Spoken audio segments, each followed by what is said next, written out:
A lion tracking system is proven to be successful in Botswana's Okavango farming area, with over 20,000 alerts recorded through its SMS system since last year.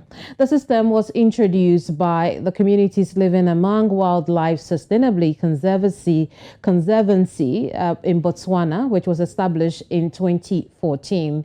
According to the founder and director of Claws Botswana, Andrew Stein, they have put satellite tracking collars on the lions and hatched the villagers give the lions local names to foster a connection. Let's have a conversation with Andrew. Andrew is joining us over Zoom now. Thank you so much for your time, Andrew. Thank you so much. 20,000 alerts. I'm not so sure what to make of that, but talk to us about why you needed this tracking device in the first place. So the reason for the tracking device is to share information about the movements of lions within the area.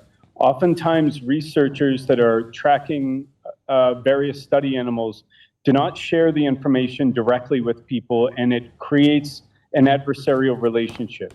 So we wanted to give direct information right to the cell phones of people in the village so they could take preventative action for reducing conflict. I see. So how does this tracking device work? So I have one here. It looks like this. It's quite a big necklace with a GPS unit on the top, battery pack on the bottom. They use GPS technology, so the satellites moving around the Earth, and we get locations every 2 hours to about 10 meters of accuracy. Very well. You talked earlier about an adversarial relationship between, wildlife and humans in that area. How bad is it? Well, the crisis here, it depends on who you ask in the scale. It can be very difficult to categorize. In our area where we work across 5 villages, we know of at least 60 cattle that have been killed by lions. And in one case, lions killed 9 cattle in one night.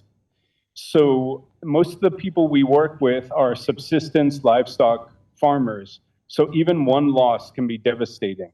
So if you speak to anybody that's had any losses, they'll tell you it's a huge crisis, but it doesn't affect everybody all the time.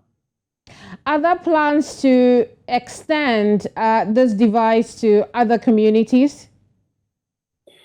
Yes. So we've partnered primarily, we've got 5 villages along the northern Okavango. We've been very closely working with 3 of those, but we've had a series of meetings across other villages to expand and scale up the program. Right now, we have 240 farmers signed up to receive alerts. I see. Now, we also understand that you do some community training. Tell us about this and how you help community people understand human-wildlife coexistence.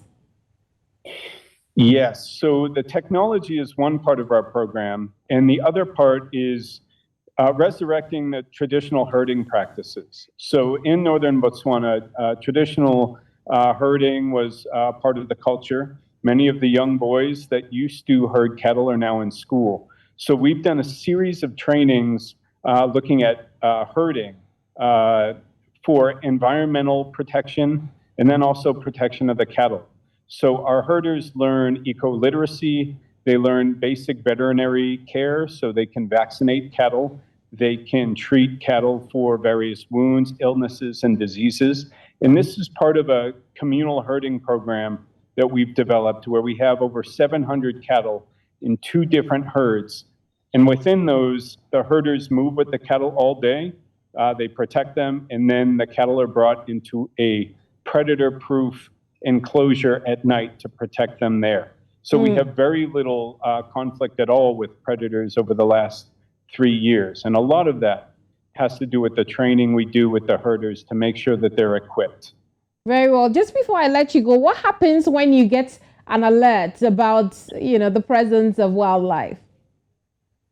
Yeah, so there are a few things that we do. Obviously, lions are more active at night. And so when you receive an alert and it's at night, and you know a lion's outside, it may not be highly motivating to get out of bed and try to dissuade the lions.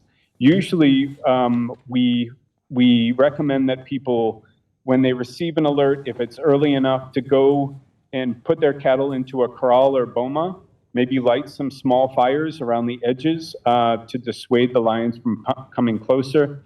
And then often the next day we'll follow up with the farmers to see if they've had any problems or if there are ways that we can provide support so that if the lions are still in the area, we can help strengthen the crawl, we can help provide advice.